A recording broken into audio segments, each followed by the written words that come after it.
Welcome to the Consummate Athlete podcast, where we explore what it means to be a well-rounded, happy, goal-crushing athlete.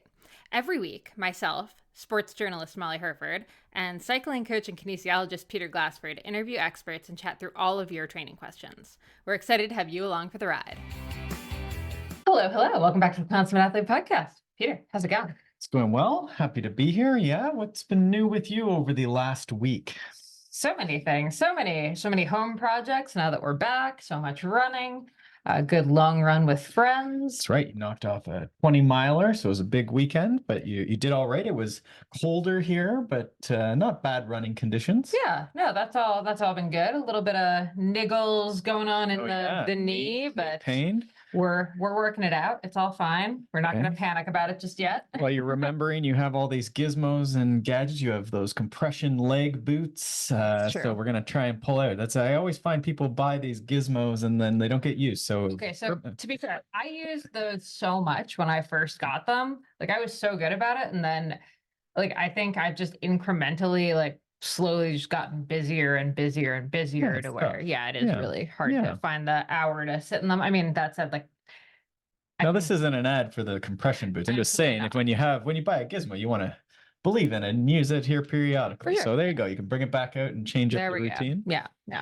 So we have that. What have you written recently?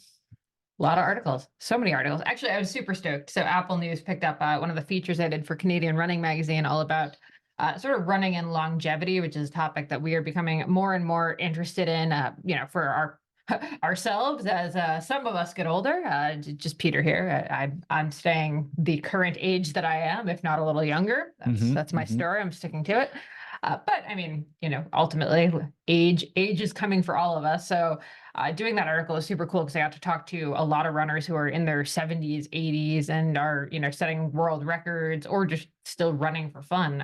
I'm actually excited. I'm heading to Toronto on Friday to do a track workout with, I believe she's the 76-year-old world champion. Oh, I didn't know you were doing that as well. I know you were going to hang out with Misha, who you're working on an upcoming book. Is it a memoir or what is that called? Yeah, I'd call it a memoir. Yeah, with Strong Girl Publishing. She's going for the Olympics, right? Mm-hmm. A track runner out of Toronto. So watch for Misha, but you're going to run with both Misha and this. And Carla, yeah. Okay. Very excited. Okay. So lots of fun stuff going, lots of projects going. How about you? Lots of plans. I feel like now is the time where people start with their summer plans. Sure. Yeah, I think this week it's coming up. Is it this week the stage race or is this one? No, this one's going to be the first gravel 50 miler or something is the plan of the week. Week. Okay. Yeah. But yeah, lots of 3-month plans. People, finding out about these very customized, made for you 3-month plans. So it's always fun to see what people are up to. And it's always different. There's some people who are going on, European cycling trips, and that's what we're getting ready for. And then other people are, I want to beat my friends at the 24 hours of summer solstice, which we'll be at with our friends from Payable apps as well. And then, the weekly world championship is a common one as well. People just want to crush that weekly world championship. So love that. All these things are different challenges and there's ways to do them more optimally, as we think about, when do we fit in volume and around, of course, family and work as well, aside from the winning or beating of your friends. Mm-hmm.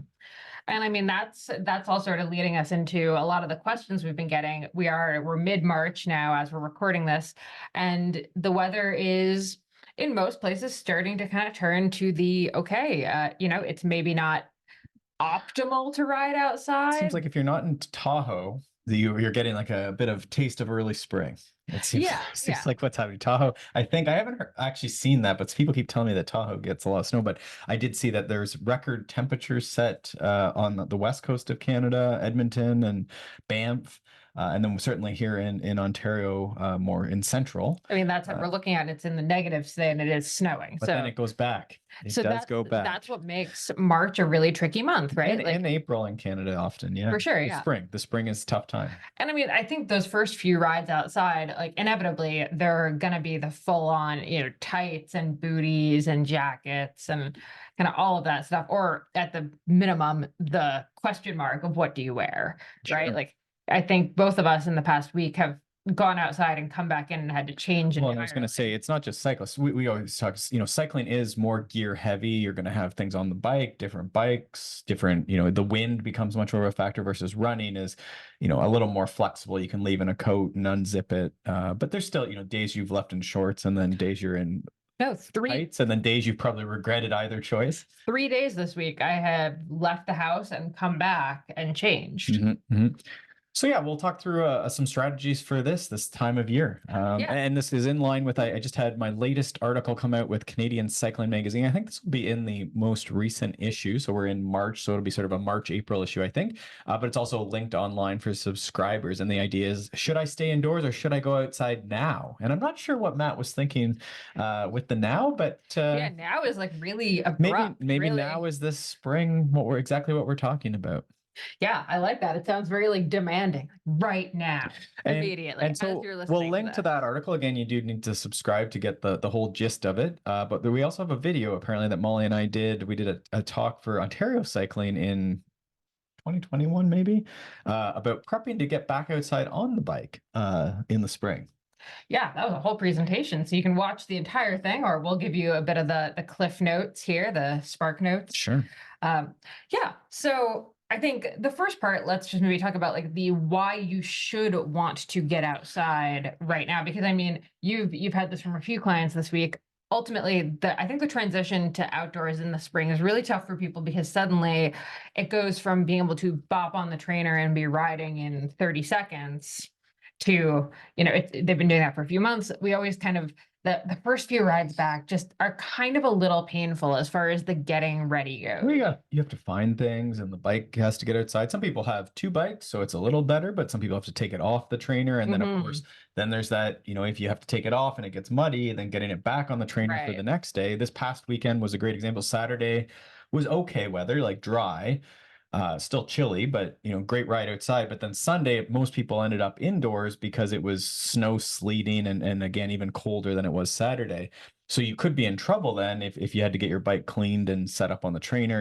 Again, this is a lot of time for people. You're maybe carrying your bikes into the house, into the basement, upstairs, into apartment buildings. We all have different barriers and things we have to overcome to make this happen. Yeah. So I think my first tip is probably just like when you first hit this outdoor riding season, there's probably almost like an easy one of your off days or easy days or whatever should really be the preparation for the going outside. So this is where we do pull out all of the clothes and the gloves and the caps and the hats and the booties and everything. And the way, a lot of times clients will spend too much time staring at the forecast. What I really look at in the forecast is, will I be getting wet?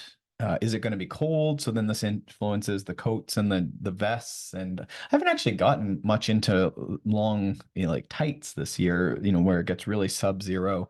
But yeah, are you going to need those? So getting those things ready. And then is it going to be possible to get out likely, right? And this will depend a little bit on when you can ride during the day.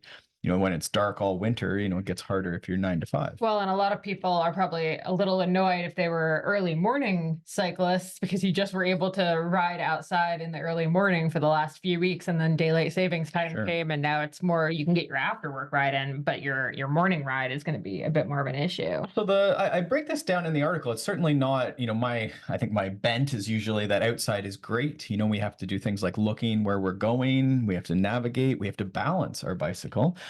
So there's a lot of things that indeed riding outdoors is effective because it is the thing. Whereas indoors can be time efficient. And this is the gist of this article. Now, we have to recognize that we have lots of people who, again, work a ton, have kid stuff. They have 30 minutes to get this done. And if they get a flat while they're out or stopped at a bunch of lights or crash, and then their kids are alone, or they can't get them to soccer, or they don't get to the important meeting. So there's a lot of reasons that you would train indoors. Certainly where you live. I have a few clients that never ride indoors, but they have no kids. Their schedules are very flexible. They live in a great location where, they can fat bike almost out the door. The roads are very safe. They have all the clothing. They have the power washer set up, the indoor heated shack. They love doing mechanics. And so there's a big spectrum there between the person who lives in the city and has kids and everything else. For sure. During the week, what I say in the article, when we get into spring, because we are assuming that these two people might be going to the same event. They might all be going to Paris to Ancaster or a Spring Classic, Barrie Roubaix. What are some of the other big ones in the States? We just had Mid-South Gravel, which is a really early one, but they might be going to Sea Otter. We have a few clients doing the Sea Otter one. Even Unbound in early June, right? Like we're 2.5 months out from that. Exactly. And these two people, the busy city person with kids and, working 70 hours a week, still might be going to Unbound. And then we have the person who lives in the country and has their own fat bike course and their outdoor shed and their love bike mechanics and multiple bikes. And they might both be going. And you know what? We don't know who's going to win. It could go either way. These people, different paths get each there. The thing is, they have to converge a little bit as we get into spring. And on those weekends, we do need them out doing some training. So it is going to take an investment in time. And for that time limited person, it may mean that instead of a 4-hour ride, it's a 2.5-hour ride or a 3-hour ride. Right. Or instead of a 2-hour ride, it's a 90-minute ride because there's a bit of cleaning up and organization to do. And we believe that that is effective because you have to balance and look where you're going and navigate when you're out there. So that's the idea, is that it is worth it. It is effective because there's more than just strictly, putting out, perfect power on your trainer. Yeah. So yes, I would say our philosophy on that has definitely softened in the last few years. Just sort of, I think so. I love the trainer. Did people say I didn't like the trainer? You said you didn't like the trainer. I would say likes the trainer. I would say as a young man, you were like a little more hardcore on the you need to get outside as much as possible. And I think as we've gotten a little older and like started to recognize time commitments and constraints and lives being busier, we're much more understanding of the fact that for a lot of people, the trainer is really the only way they're going to get rides in. And it's not necessarily like a matter of just gritting it out. Which is sometimes a good way of looking at these questions, right? Is like, what are the actual alternatives and like options for you, right? And the thing we also, I guess, are maybe more cognizant of too is, sometimes the risk is also very high, right? Some of these people might go outside and they're very skilled, or again, they have studs on their bike. Maybe the roads aren't as slippery where they are. And then other people, if they fall, they can't afford to fall over and, their hips are delicate or, whatever. We get more delicate. We can't afford to be out and have injury. So yeah, you have to sort of parse through that and see like what is the best path forward, recognizing that at some point, in 2 months or less, you are both going to Kansas and riding 200 miles with a bunch of your favorite friends, and it's going to be muddy and you're going to be on and off your bike. So we do have to prepare you for the challenge, but we recognize that there's lots of ways to get there. Yeah, exactly. So, the one thing, this past winter or this past weekend, when we're just talking to these skills and the benefits of the riding, this past weekend, I was out and I did hill intervals on the Sunday. And so it took about 2 hours door to door. I told you I was eating Cheerios 2 hours after I was getting dressed. This is true. I was there. And I had a 92-minute workout door to door with intervals. And it started chilly, but okay. It turned into a snowstorm. It was the weirdest weather ever. So I was having to go, I started warming up with big lobster claw gloves and a raincoat over top of my coat to warm up. Then I had the raincoat off. I took the gloves off, went to more like knit gloves. Then it turned into zero visibility, like rain snowstorm. And so I had to finish the last 2 intervals with almost no visibility. And at the top of the mountain, I'd have to do up my coat, put up my like face warmer thing, then descend back down the mountain and then go back up again and undo my coat. So there's all these things where you're practicing taking coats off, taking gloves off, switching gloves, which, you might not, in Unbound, you're probably not switching off multiple sets of gloves, but you might pull your gloves on and off or grab food or stretch your back. So it's all, certainly doing up coats and undoing coats, riding no-handed. So there's all these things that are embedded into that experience of, yeah, it sucked. It really wasn't great. I was cold at finishing it off, but some of these experiences are things that then transfer to, even in a hot race, grabbing stuff out of your pocket, stretching your back, these sort of things, right? And so that's part of what we would do versus indoors. Sure, I could have done the exact same workout indoors and maybe it would have been more perfect and maybe I would be done in, 100 minutes instead of 120 minutes. And that's including like spraying the bike off and re-lubricating it and getting it dried off to bring it into our condo. That I guess I'm just trying to say, like, I could have probably, or maybe I would have ridden 2 hours or 8 indoors or something like that. Yeah. Sure. Okay. So, for someone who is kind of in that transition to outdoors thing. I do think we talk a ton about gear organization here and on the website and in our book, Becoming a Consummate Athlete, which by the way is on Kindle Unlimited. If you Hey, you were just if you telling me have that yet yesterday. to I didn't read. realize that. So you can like read it for free. Yeah, There exactly. you go. At any rate, I guess if we could encourage people, if they have Kindle Unlimited, just sort of flip through those pages would be yeah, great for us. exactly. It That would doesn't be cost you money, fantastic. but Yeah. we apparently we get paid per page or So something. also rate and review. Super, yeah, super helpful. Anyway, big part of what we talk about is gear organization, because I think this is actually more of what stymies people than the idea of actually going outside is oh crap, where are my gloves? Where are my booties? The jacket that I want is in the wash. Like, I don't know where the jacket I want is, all that stuff. And I think if you just take the time to kind of figure out your setup now and have, here's your drawer with all of this stuff, and here's where the gloves live, here's where the jackets live, here's sort of the 5 things I do on on the bike as far as like cleaning it each time. Um, Kind of getting after every ride, getting everything back to what do you call it, like factory reset or factory default or whatever. Yep. I think that all really helps speed up the getting out the door, because I think most of us, it's more of just like oh, it's going to take forever to get ready. And you kind of are dreading that. And the trainer just seems so easy by comparison. So that just ends up being the default because it's simpler. Sure. And I think we want to have both set up too, right? I think that would be ideal, is that you do have access to both these things, because there will be days where it just makes more sense for quality or to get it done. And we do think sometimes it's actually you're combining these things on a weekend. Maybe you can go out and you can grin and bear 90 minutes, but you're trying to get 3 hours in again because you're getting ready for Unbound and it's coming. So you're trying to get that 3 hour when you have the block on the weekend, but you have to come indoors because you're freezing and it turned into a snowstorm and it's getting dangerous outside. So then you might come back indoors. And so those combo workouts, if again you can swing the amount of equipment and switching over, that's a great solution to this time of year that gets used. Yeah.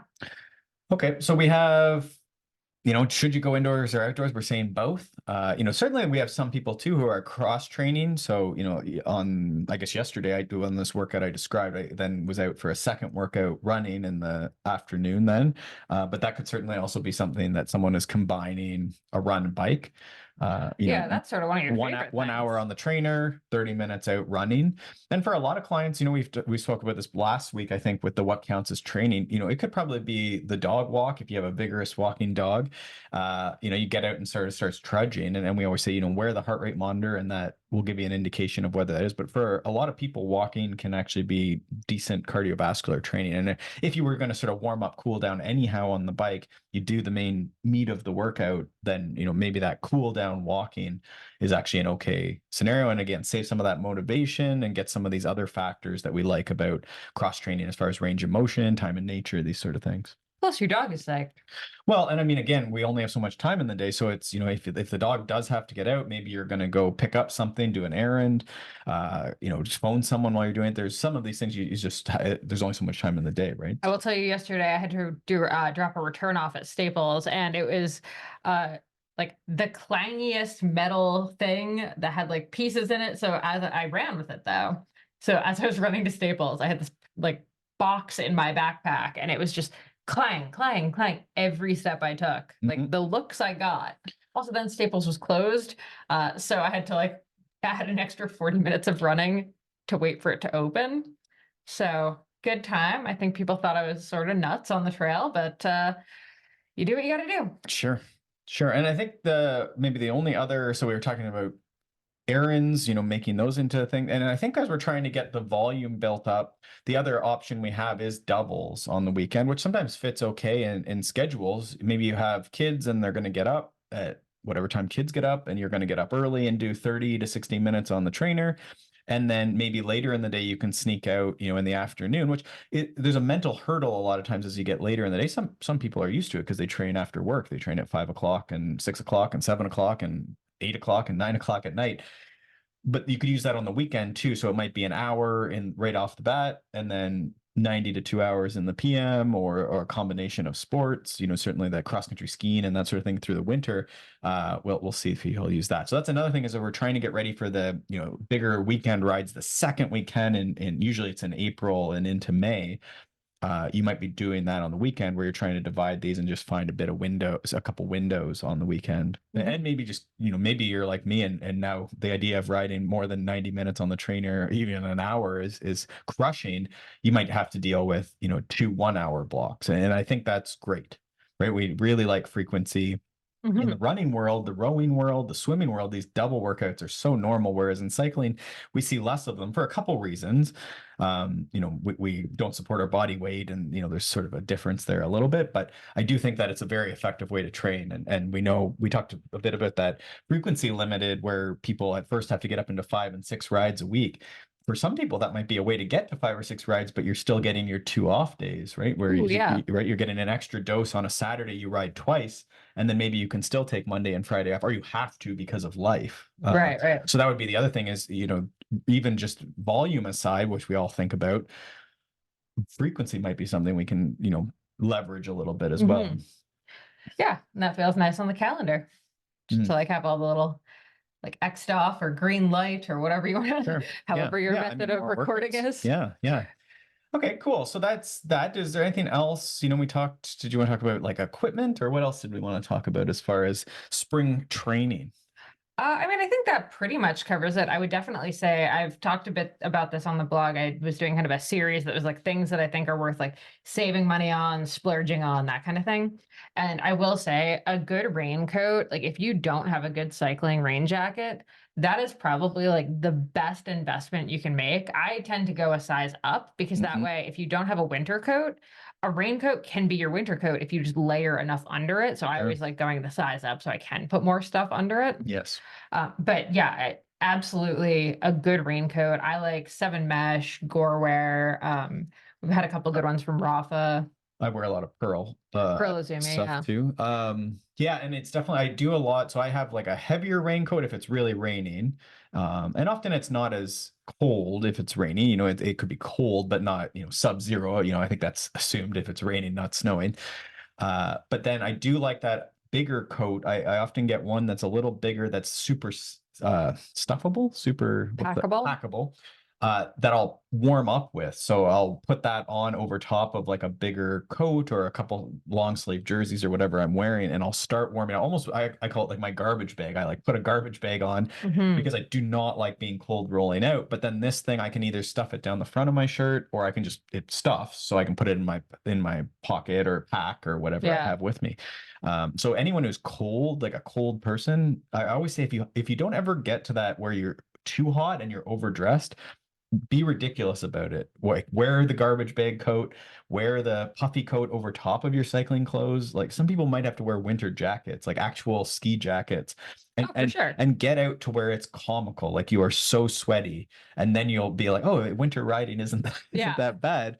I can actually be too warm. And Yeah. I think that's a great spot to get to. And then you can start playing with things like removing hats, that's why I have multiple sets of gloves, is for cooling, which lets me overdress my core, but then play with what's on my hands for cooling, right? Hmm. So I think that's a great tip that you said there, is around like the sizing of the raincoat sometimes can be a thing to For leverage. sure. Velocio also has a packable like windbreaker. It's pretty rainproof and it is the stretchiest thing I have ever worn for a jacket. Mhm. Like I can fit it over my run pack, Which which is is nice because then they don't get caught in the wind. That's the only thing about a bigger coat, is that you're going to end up with like a yeah, sail. you, the You're the flappy, stretchier, flappy sail yeah, person. the stretchier the better for sure. Yeah. And the nice thing with that is, like I say, I can zip it over my my pack, so that's actually helped even on the super cold days where I need the hose to stay Correct. not Yeah. frozen. So Which to is be a able common to, thing. Yeah.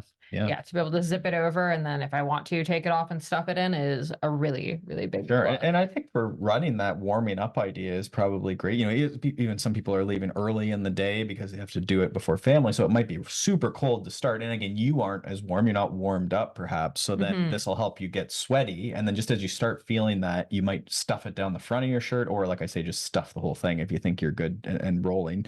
Sometimes it's, getting to the trail or getting to for us, it's out of the city. So it's like more open road. And then suddenly you'd go to gravel or to the trail. So for mountain biking or gravel, I find often once I get to the off-road terrain, you slow down. So the wind's less, it's more sheltered usually. But that warm-up code is just great, right? Lots of sports do that. It's just in cycling, you sort of have to carry, or running, you have to carry it with you. So everyone's a little I don't really want to carry this the rest of the day, but I find those stuffable ones, especially now everyone has bento boxes and burrito bags and all these things and packs, right? So we can carry some of these. And this time of year, as I said on my ride, it could be a blizzard or you end up in a rainstorm. So For you're sure. not going to regret having that in case, that, emergency coat later Yeah. in the day. Yeah. And then I think the other thing to just mention here is sort of figuring out what your post-ride plan is. How are you planning on cleaning the bike? Because I think the worst thing is to get back from your ride, realize that your bike is, now muddy and kind of messy, and you don't have a plan. And this is obviously if you have a big garage and like a bike wash station already built in, like instead of having like one of those dog wash stations in your mudroom, you actually built in a bike wash station. Great. You're golden. Yeah. Your But life is good. yeah, yeah. But if you're like us and you live in a condo that does not have a garage, you do kind of have to be a little bit ahead of the curve almost, because when you get back and you're tired and you're cold and you're wet, all you want to do is jump in the shower. And you're very good at this and I'm very bad at this. Like you're very good at pushing through and getting your bike clean before you do anything else. Well, it's not going to happen. I always There think is as that. I come in, I do have that thought, like, I'll do it later. And then I'm like, no, You won't. no. So often I'll like put on a coat if I'm wet, like just over top. Like I won't even change usually. I'll maybe grab different gloves. Like if it's super cold, the metal and putting your hands in water is going to be tough. So we have like latex gloves, which is like a mechanic strip to wear, like surgeon's gloves while you're handling this stuff. And then you have dexterity, but it keeps the water and the touching of the metal like from freezing your hands anymore. It also keeps you from getting super greasy and gross. Sure. So. But yeah, we have a portable pressure washer that we sort of keep in our garbage closet. So when I come in, it's pretty quick now. We have a pretty good, for a condo where we have to bring bikes inside of our actual like living space, where we have a pretty good setup now. But before we had that, the other trick I would do is I would just put it into like our vehicle. If your vehicle can take the thing, if you have a big van or truck, I guess that's secure, you could put it in there, and then some people will have to go to a car wash later depending on the situation. So it definitely prolongs the whole ordeal. Yeah, yeah. So I think just having all that stuff kind of ready to go before you leave, so you're not trying to find the towels and find the dish soap and find the Trying to bucket get and your all that. system as close to, like, if the hose can be set up. It's tough this time of year because some hoses you don't want them to freeze, Yeah, depending on where exactly. you are in the world. But there you go. Yeah. All right, cool. All right, before we get into our last question, quick shout out to our sponsor, AG1. We've talked about it before. We'll talk about it again. Just the easiest way to hit all of your nutrients. You've got minerals, vitamins, probiotics, prebiotics, adaptogens, and of course our greens, just kind of our one-stop shop for Right. And it's NSF for sports certified. Yeah. So we like that. It's, guaranteeing what's in there. Yes. And I think I said it last week, but we ran out for a couple weeks in February there, just poor planning on my part. And definitely my hydration in the morning took a nosedive. I'd say I didn't feel quite as perky all day. Yeah, I think it's one of the best ways to very quickly ensure that you're drinking a pint of water early in the morning. And I think it tastes great. It does. It does. So. And a lot of times what we talk about with this product is we like it because it has a lot of the things that people are looking at. It's got the probiotic, and you see the adaptogens, the mushroom complexes are sort of trendy right now as well. So that's in there. Bit of a multivitamin is in there. So it does sort of bring it down to, here's one product. You don't need to go searching for a bunch of different ones or combining things or risking, contamination in some of these. It's sort of this one source. So it's a lot easier to say, this is the one that I'm taking. Yep. Check. Yep. Yes. So you can head over to drinkag1.com/MollyH. If you sign up, you get 5 free travel packs, a year of immune supporting vitamin D. And of course, the AG1 delivered right to your door. Very convenient. Highly recommend drinkag1.com/MollyH. Okay. Last question. And actually this sort of relates to our other question, but it's a bit more nuanced, I guess. Am I the only person who doesn't use the trainer over the winter? So this is someone who doesn't ever use the indoor trainer. Will cross training be enough to, I guess, prepare you for the racing season? And maybe implicit in this is they're not the person I was describing who has the heated shop, loves bike mechanics, and is riding every single day, just like, dealing with whatever winter conditions are presented to them, fat biking and gravel grinding, and ice, the icicle. I would say these are the people with like the icicles on their beards and the beardsicles. this isn't what this person is suggesting. They're suggesting they're doing other things. I know the person, so there's a bit of crossfitting in the mix. They're staying active, maybe doing a bit of winter sports, but nothing, huge. They're not doing massive hours or anything like that. So the question is, will it be enough? It's an interesting question. And then you need to ask for what? Mm. And that's what we don't necessarily know here is, what is the goal? Are we getting ready for Unbound gravel, 200 miles in end of May, early June? Or is it, I want to ride mountain bikes with my friends sometime in May? In Ontario here where we are, it's end of May usually, Mhm. and it's for some reason it's all open now in March, but this is an irregular year perhaps. So yeah, it sort of really depends, like, what are you getting ready for? Because if the deadline is not super ambitious to what you're usually used to, or the deadline is more like July, then you have lots of time when it's here the middle of March. Well, and I think this is one of the really interesting things with cross training. We sort of lump a lot of things into cross training, but all things cross training aren't necessarily created equal. So, for example, back in 2019, 2020, we were coaching that Ontario cycling camp in Spain, where we were going to be on bike for like 25 hours, ridiculous hours per week, with pretty fast juniors. Mm-hmm.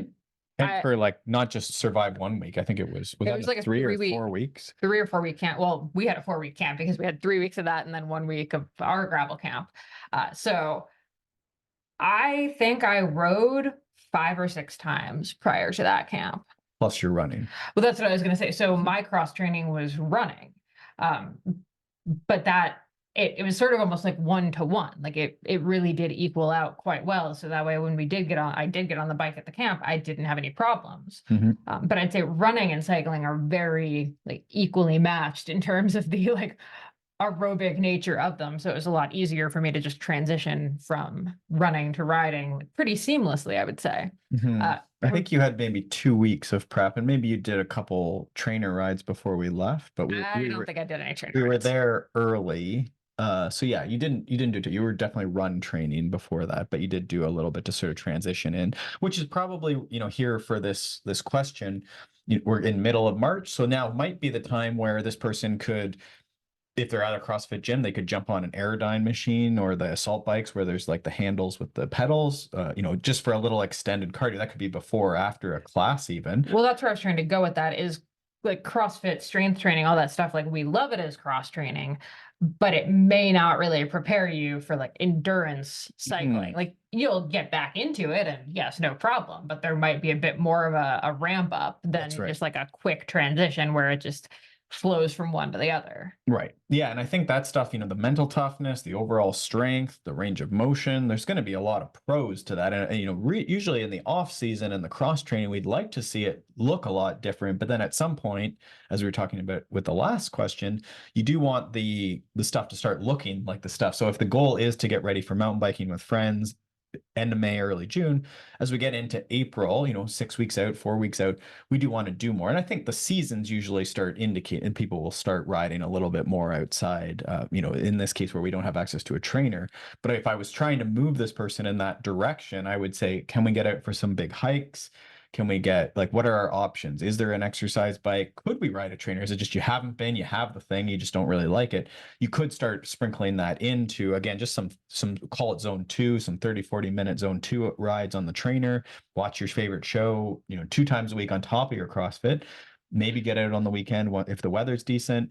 Hiking if you can't ride, to get just that long low gear. A lot of the CrossFit folks love the weighted, like rucking, like with a weight vest, so something like that. Uphill is going to be more specific to biking, so I would do some of that.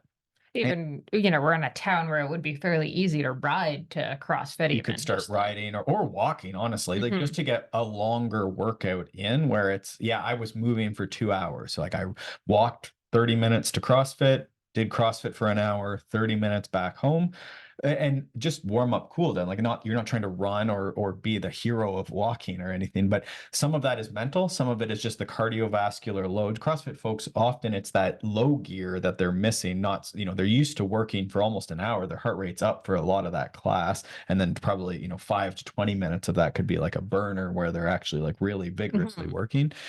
So yeah, we're just trying to shift that over a little bit, but Yeah, I don't I think you could go deep on, actual exercises in the CrossFit, but I don't think so. I think if there was ever an option like versus rowing versus the biking stuff, I would maybe, start trending towards more bike stuff, obviously, if you could do a bit more of that, because that would be great, even if it was like 30-second intervals on an assault bike or a spin bike or a Aerodyne, something like that. That could be, again, you're just pedaling. So I think probably take the specificity when you can get it this time of year. But all that to say, I don't think that this person would be alone, but it is sort of dependent a little bit on, like, if you're trying to race something, especially in the spring, the training is more year round and a little more specific, but I see no reason that you couldn't stay fit, with CrossFit, with cross training, and then sort of ease it into the season as the season comes. As we often say, cross training, not a Not crime. a crime. Too bad you're not wearing the t-shirt Not today. wearing a t-shirt today, but it is available in the Consummate Athlete shop. ConsummateAthlete.com/shop. All right. Well, with that, I think we will wrap up for today. As always, keep sending the questions. You can find us on Instagram at Consummate Athlete, ConsummateAthlete.com for the contact form, ConsummateAthlete.com/shop for all the fun stuff. And yeah, remember, Becoming a Consummate Athlete, our first book, is out on Kindle Unlimited if you do want to check it out. All right. Thanks so much for tuning in, and we will see you next week. Thanks so much for tuning in to the Consummate Athlete podcast. If you want to hear more training, racing, and endurance sport advice, make sure you subscribe to the podcast and leave us a rating and review.